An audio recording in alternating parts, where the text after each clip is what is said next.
que je vais présenter avec Damien. C'était une demande sur la diversité des prairies européennes. Donc on est parti en fait du projet Super G, qui est un projet européen H2020 de 5 ans, 2018-2023. Donc Super G, c'est quoi? C'est pas une descente de ski alpin, c'est l'acronyme de Developing Sustainable Permanent Grassland System and Policies. C'était un projet européen qui vise à développer et maintenir les prairies permanentes en évaluant les services rendus. Avec Damien, on est les participants au niveau des chambres d'agriculture. Donc je voulais vous présenter une action sur la diversité des prairies et des systèmes agricoles en Europe. Alors on vous emmène tout de suite en Italie, dans le Piémont, parce que normalement c'était un intervenant, Simone Ravetto, qui devait présenter cet outil. Donc il nous a gentiment donné les présentations et on vous l'a remanié pour aujourd'hui. Donc direction le Piémont.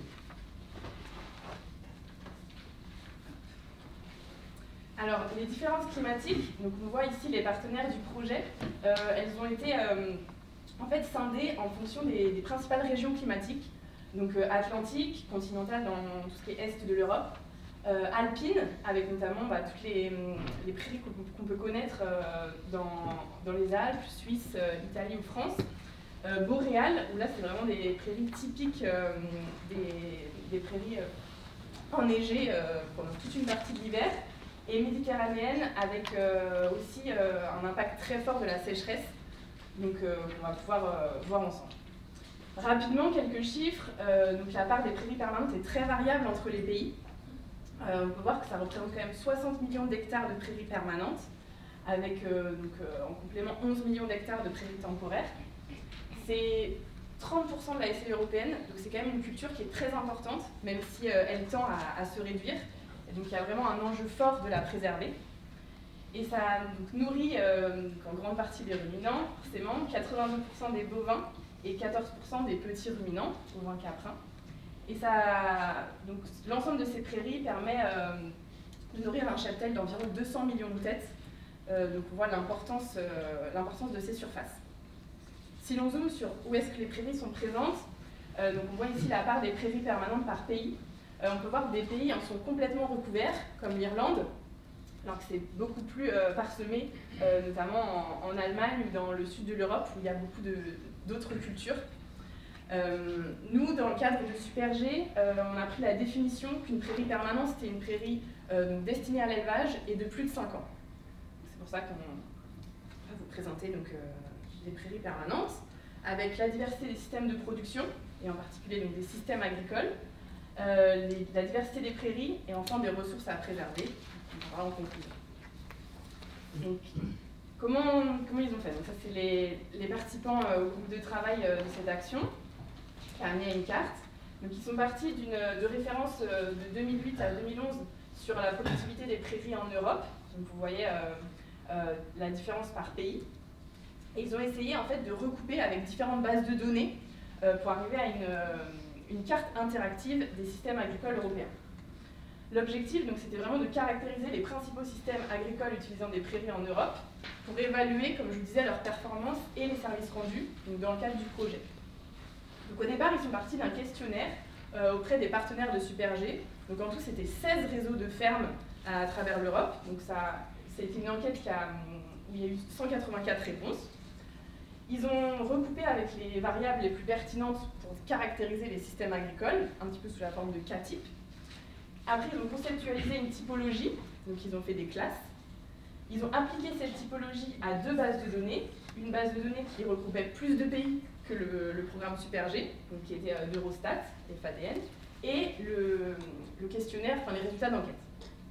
Avec ça, en recoupant, ils ont créé une carte interactive qui regroupait donc ces données en classe, en analyse statistique, pour les principaux systèmes à travers l'Europe. Alors voici la typologie. Donc, vous voyez les 5 niveaux. Donc, le premier, c'est le type d'élevage, qu'on connaît généralement. Le chargement, donc de chargement faible à fort. Le pourcentage de prairies dans la SAU, prairies permanentes. Le type de conduite, donc si c'était des prairies qui étaient fauchées, pâturées ou mixtes. Et la valeur fourragère. Donc la valeur fourragère, ça reprend des données à la fois de valeur alimentaire et de production de biomasse. Donc vous voyez la formule ici, qui ça c'était par rapport à l'enquête en fait, réalisée dans le Super G, qui permettait d'évaluer la valeur fourragère des prairies. Donc, comme je vous disais, ils sont partis de ces deux bases de données, donc 184 fermes, et puis les données exploitables, c'est à peu près la moitié des données sur FADN, d'Eurostat. Ça comptait donc à l'époque 28 pays de l'Union européenne, et ils ont pu appliquer 3 niveaux des 5 niveaux que je vous ai présentés, alors que sur l'enquête, ils ont pris la valeur fourragère en plus, donc 4 niveaux sur 5. Donc ça a amené, au départ ils sont partis de cette carte, donc ça c'est la première carte, la carte des régions bioclimatiques. Ils ont recoupé avec les régions, puis les départements ou les cantons. Donc là c'est tout ce qui concerne vraiment toutes petites régions plutôt administratives. Et en fait ils ont recoupé pour permettre de calquer la région bioclimatique avec la petite région, et donc d'arriver à ce type de carte. Donc par exemple là c'est le premier niveau, donc le type d'élevage présent, voilà les principaux. Donc on peut voir qu'en France, nous on est plutôt sur des systèmes mixtes, bovin-viande, bovin-lait, alors qu'il y a des régions qui sont plus spécialisées bovin-lait, comme le nord de l'Europe, Danemark, Hollande. Les chargements, donc on voit des chargements très importants, notamment aussi le nord de l'Europe, et le sud de l'Europe, Espagne, Italie, c'est dû en fait au système d'engraissement.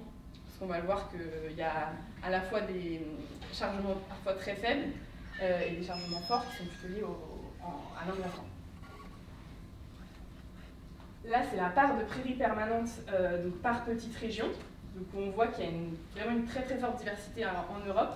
Donc, comme je vous disais avec l'Irlande ou l'Écosse et le Pays de Galles, ou d'autres régions comme nous, par exemple en France, où on voit que le taux de prairies permanentes se réduit drastiquement, notamment à l'ouest. Et donc cette carte, là je vous la montrerai après la présentation parce qu'il faut que je change au niveau de l'ordinateur, mais c'est une carte qui sera disponible en fait sur le site web de Super G. Et en fait, vous avez les différentes classes et vous pouvez zoomer en filtrant si vous voulez voir par exemple que les régions alpines, boréales, continentales, ou que les systèmes bovins-lait. Vous avez en fait ou que par pays, et en fait vous avez ce filtre qui est disponible pour mettre en avant une classe. Donc ça c'est un travail qui a vraiment été conduit dans le cadre du groupe de travail et qui sera complètement accessible là prochainement sur le site web. Comment ils ont fait? En fait, ils ont, comme je vous disais, recoupé ces deux bases de données et après ils ont analysé statistiquement. Donc là, par exemple, on voit les proportions. Donc on ne peut pas tout conclure, mais par exemple, on voit que dans la région méditerranéenne, la plupart de l'élevage, c'est du ovin caprin, 44,7 par exemple, et que c'est des chargements très faibles. Mais néanmoins, quand on regarde sur la carte, on se dit qu'il y a eu des chargements forts, parce qu'en fait, il y a un taux très important aussi, comme je vous disais, de bovins à l'engraissement, qui fait que certaines régions sont spécialisées, et donc vont avoir un changement plus fort. Donc vous pouvez voir voilà, les principales catégories qu'on a recoupées avec les régions bioclimatiques, et la moyenne au niveau de l'Europe. Ce qui est important, c'est que ces surfaces sont en danger, parce qu'on voit une perte de 30% des surfaces, donc près de 7 millions d'hectares, entre 1970 et 2007. Et il y a encore aussi des pertes aujourd'hui, même s'il y a l'effet du maintien des 5% par région. Donc c'est vraiment quelque chose un enjeu fort au niveau des prairies permanentes. Et on va vous présenter avec Damien du coup un petit panorama de cette diversité à travers différentes photos du photobook qui a été réalisé. Donc du coup pour le panorama, on va repartir des régions climatiques et on va faire un petit peu le tour d'Europe de ces différentes régions. Et on va commencer tout de suite avec les prairies alpines. À chaque fois, voilà, donc toutes ces photos-là, elles sont vraiment issues d'un concours de photos amateurs qui a été fait dans le cadre du projet Super G. Toutes ces photos sont sur le site internet, dans un photobook que vous pouvez télécharger. Donc on commence par les prairies alpines, donc, qui sont marquées par le relief de montagne escarpées. Et donc, en description, vous aurez à chaque fois ce type de diapo avec le pays, la petite carte, enfin les pays concernés par la zone, la petite carte de localisation. En vert, des choses qui sont plutôt liées aux régions, aux territoires dans la globalité, et en bleu, des choses plutôt liées au système d'élevage. Voilà. Donc, pour les prairies alpines, en fait, on est souvent sur des régions au niveau administratif qui sont à la fois concernées par les montagnes et concernées par des plaines, ce qui fait qu'en taux moyen de prairies permanentes, on est autour de 50% dans ces régions-là. C'est des systèmes qui s'échelonnent beaucoup, enfin qui sont très diversifiés selon l'altitude, le positionnement dans la chaîne de montagne. Et en termes de services rendus par les prairies, dans ces zones-là, ce qui est souvent mis en avant par les différents partenaires, c'est des choses sur le paysage, la biodiversité. Vous allez voir que selon les régions, ce n'est pas toujours les mêmes services rendus par les prairies qui sont les plus mis en avant. Donc en montagne, c'est vraiment très axé paysage quand même. Au niveau des systèmes agricoles, on est sur des systèmes de montagne qui sont très herbagés, plus de 70% de prairies dans les élevages, en majorité, dans la majorité des élevages. Et plutôt axé bovin-lait, et avec des chargements voilà, assez faibles. Donc, voilà. On vous laisse profiter encore d'un petit point de vue, une petite photo. Et puis on va monter un peu plus au nord. Direction l'Atlantique, donc changement de paysage complet, beaucoup plus plat et un climat beaucoup plus doux, beaucoup plus tempéré, avec des précipitations régulières.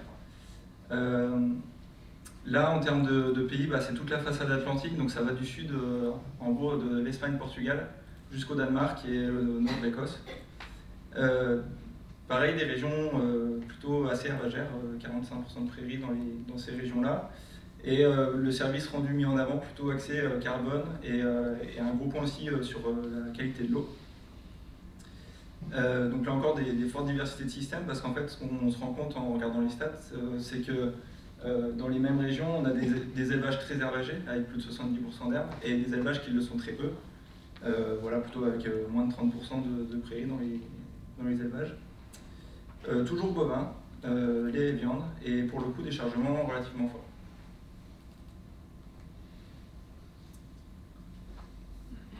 Pour la suite. Oui. Là, on monte beaucoup plus au nord au niveau des prairies boréales. Donc, c'est principalement Suède, Norvège et Finlande. On peut voir que c'est des systèmes où il y a quand même peu d'élevage.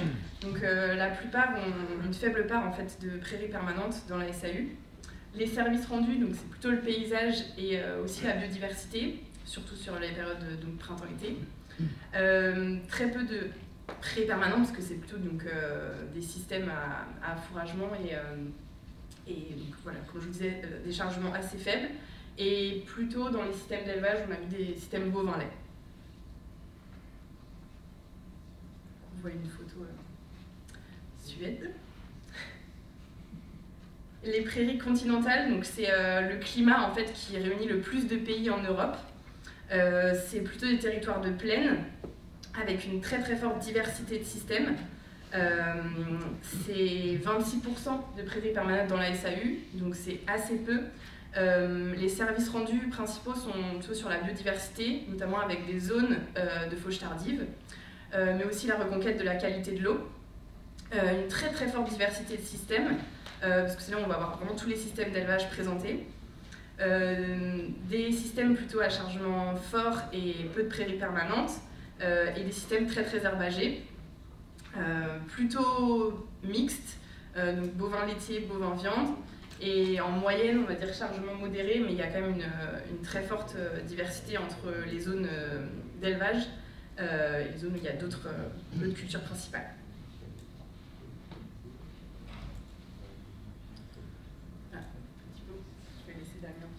Ouais. Et donc on va finir le tour d'Europe par les prairies méditerranéennes. Voilà, donc très présente sur l'Espagne, enfin toute la ceinture Méditerranée. Donc là on est plutôt sur des territoires qui sont quand même relativement herbagés, mais c'est vraiment par région. Il y a des régions qui vont être très herbagères et d'autres très peu. Le service qui a été beaucoup travaillé là-haut, c'est l'érosion des sols avec les gros orages d'été et qui ravine complètement dans les parcelles. Donc voilà, des systèmes vraiment très diversifiés et pour le coup plutôt ovin-caprin très extensif, on va dire d'un côté, et plutôt bovin à l'engraissement très intensif de l'autre. On a vraiment les deux sur le même climat. Et donc forcément les chargements varient selon les systèmes. Donc voilà, l'enjeu fort, érosion des sols et puis quand même biodiversité, parce que quand tout fleurit d'un coup, c'est quand même sympa. Et pour conclure du coup ce petit tour d'Europe, donc ce qu'on voulait vous montrer en fait, c'est qu'il y a vraiment une diversité très forte de systèmes et de prairies, et que les deux sont forcément associés. Donc c'est vraiment selon les climats. C'est des surfaces qui sont quand même en forte baisse, comme Claire vous l'a dit, on a perdu 30% en 40 ans, et puis ça continue encore à cette heure-ci. Et du coup, pour les préserver, on voit apparaître quand même de plus en plus, pas seulement le service de biomasse qui est mis en avant, enfin de production de biomasse, même si c'est le service principal qui a été évalué jusque-là, mais de plus en plus des choses sur la biodiversité, la qualité de l'eau, enfin, les services environnementaux en général. Donc ce qu'on vous a présenté là, c'était juste une petite action dans Super G, mais qui est un projet beaucoup plus vaste avec des essais en ferme, des analyses des politiques publiques et de ressentis du grand public aussi et des politiques par rapport aux prairies. Donc tout ça, c'est disponible sur le site Super G, on vous invite à aller voir. Et il y aura aussi pas mal de présentations aux EGF, puisqu'il y a beaucoup de partenaires qui vont présenter des choses. Toutes ces photos sont aussi, donc, comme on vous l'a dit, dans le photobook, si vous voulez vous faire plaisir un soir à feuilleter, c'est vraiment sympa. C'est à télécharger sur le site internet. Et du coup, merci de votre attention et j'en profite aussi pour remercier Jean-Pierre Lomardi et Simone Ravetto qui ont fourni toutes les données pour qu'on puisse vous faire cette petite présentation. Merci à tous les deux.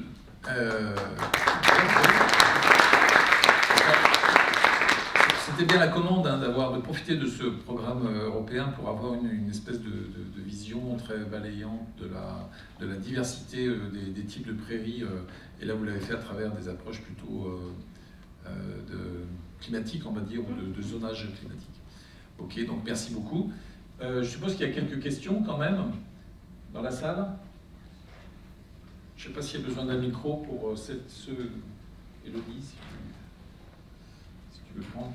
Moi, j'en ai une quand même par rapport à ce que vous montrez. Donc, on a des diversités de types de prairies qui recoupent, qui dépassent d'ailleurs les limites des pays, hein, puisqu'elles sont plutôt définies par des contextes pédoclimatiques.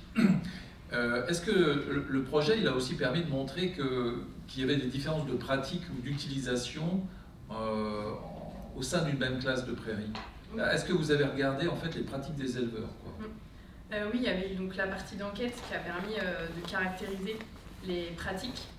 Et donc il y a une autre partie en fait là de ce Work Package qui vise vraiment à évaluer l'intensité de production des prairies.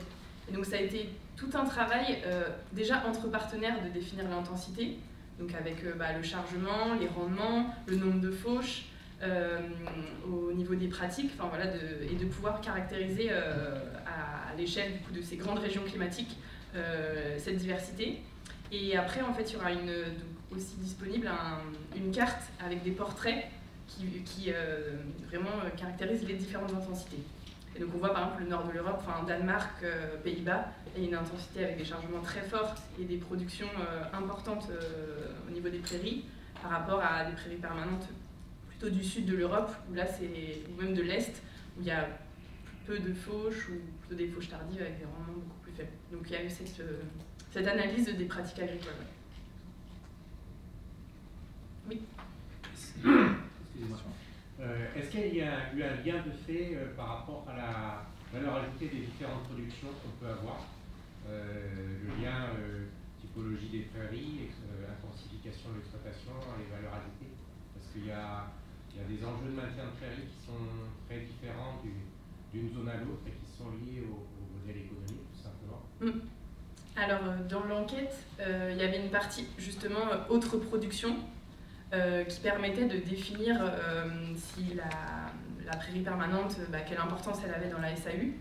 Et il y avait aussi une partie, donc c'était difficile parce que Au niveau des enquêtés, ils n'ont pas toujours voulu répondre sur la partie économique. Donc justement, quel enjeu au niveau de leur ferme, le BE, voilà, des données économiques par rapport à leur production. Mais ça a permis quand même de ressortir des informations sur la part de prairies permanentes et l'intérêt de la prairie permanente dans les types d'élevage. Donc ça, on n'a pas pu faire autant de conclusions qu'on voulait par rapport à l'économie, mais il y avait quand même cet enjeu autre production qui était complétée. Le modèle économique, c'était assez large et c'est plus la différence entre des exploitants qui vont faire le fromage, on va retrouver beaucoup sur les parties prime ou alors des organisations de production de fromage à forte valeur ajoutée. Donc là, on peut régionalement avoir cette analyse-là par rapport à des productions, on a vu, de filotes quasiment, où on a une faible valeur ajoutée et coût et chargement. Je pense qu'il y a un lien qui est relativement important qu'il faut avoir dans l'analyse pour se dire quelles sont les mesures qu'on prend pour maintenir des prairies ou pas. Voilà, il y a oui, aussi au regard de ce que le produit rapporte, quoi. Oui. La question. Excusez-moi, une petite question. Je suis là. Oui. Vous avez parlé de 7 millions d'hectares qui ont disparu depuis 2007, j'ai bien compris ça. Depuis 1967. 70. Oui. Est-ce que vous avez une idée de leur nouvelle destination? Et est-ce que ces nouvelles destinations font de la biomasse, font de la biodiversité et travaillent à la qualité de l'eau également? La plupart, je pense, c'était vis-à-vis des terres labourables, donc elles sont parties en rotation de culture. Donc la proportion de biomasse, ce serait difficile à évaluer, même si quand c'est resté en système agricole, en tout cas il y a une partie de production qui continue. Après, je pense que dans ces surfaces, il y a aussi eu des terres qui sont parties hors agricole, en urbanisation. Et là, dans ce cas-là, il y a vraiment une perte sèche de biomasse, quoi. En fait, ma question, c'est assez vague, là, je ne comprends pas trop. Est-ce qu'il y a du bois, puisque le bois avance? Au niveau des forêts, je pense que oui, un petit peu. Mais je crois que le niveau est stable, en fait, de nos forêts. Donc, c'est pas forcément un plus. Et certaines surfaces qui étaient agricoles et qui sont parties en friche, on peut dire friche avec des zones boisées, il y a eu des évaluations qui ont montré qu'elles avaient moins de biodiversité que des prairies cultivées. Donc je pense que ça s'évalue en fait, si ça part en bois ou si ça reste en prairie. J'aurais une petite question. Moi, c'était un peu en fait dans la continuité, c'était sur ces disparitions en fait de prairies. Et alors, vous n'avez peut-être pas étudié ça là dans ce projet-là, mais par rapport à l'enjeu en fait de la transmissibilité des fermes d'élevage, on sait que c'est un enjeu qui va être majeur en tout cas chez nous dans les prochaines années vu la pyramide des âges. Et est-ce qu'il y a des éléments sur ce qui se passe dans les autres pays? Sur cet enjeu de la transmission en fait, des fermes d'élevage qui peut aboutir à une disparition des prairies, soit par des changements de production, soit par changement de système de production avec de l'agrandissement qui peut amener justement à de la remise en culture, etc. Donc, voilà, c'était une remarque, mais même peut-être générale pour toutes les thématiques, cette thématique qui nous réunit, mais de l'enjeu majeur de la transmissibilité de ces fermes. Et est-ce que c'est des enjeux qui se vivent aussi dans les autres pays? Je pense aussi fortement, notamment dans le nord de l'Europe où le retour qu'on a, c'est très très délicat en fait d'avoir les financements au niveau des fermes et que c'est des fermes qui sont la plupart tenues vraiment par des banques. Donc il y a un enjeu encore plus fort qu'en France sur la capacité à devenir éleveur. Après, je pense que la transmissibilité et l'attractivité du métier, c'est quelque chose de général. En particulier, tout ce qui est transmission, âge âge des exploitants, ça c'est quelque chose qui revient dans les discussions. Donc je pense que c'est un état plutôt général. Ouais. Et en particulier aussi l'urbanisation au niveau des grandes villes ou des terres agricoles qui sont grignotées en fait par les zones urbaines, où il y a des enjeux très très forts. Oui. La question pourrait être, en fait, est-ce que c'est la disparition de l'élevage qui fait disparaître les prairies, ou est-ce que c'est les cultures qui viennent les concurrencer, quoi. C'est vrai. Question d'André Flimelin. Ce serait bien que vous vous présentiez avant de poser les questions. Voilà. André Flimelin, un ancien de l'Institut de l'élevage. Je trouve qu'effectivement c'est un travail très intéressant d'essayer de comprendre un petit peu la diversité des prairies en Europe face à une simplification statistique qui est prairie permanente ou prairie temporaire, qui reste quand même la base, mais qui ne répond pas du tout aux enjeux d'aujourd'hui, de la biodiversité, de la qualité de l'eau, de l'érosion, etc. Donc qu'on ait ce travail au niveau de l'Europe, ça me semble effectivement très important. Essayer de comprendre pourquoi ces prairies disparaissent. Et dans la partie continentale, c'était effectivement surtout au profit des cultures, du blé, du maïs, etc. Et c'est pour ça qu'il y a une réglementation, mais qui a été très mal appliquée dans beaucoup de pays. Et puis dans d'autres pays comme la Bulgarie, la Roumanie, les anciens pays de l'ex-Union soviétique, là, il y a eu effectivement toute une partie qui est partie en friche et après en forêt, parce que il n'y avait plus les animaux, et tout ce qui pouvait être labouré a été labouré, le reste est resté comme ça.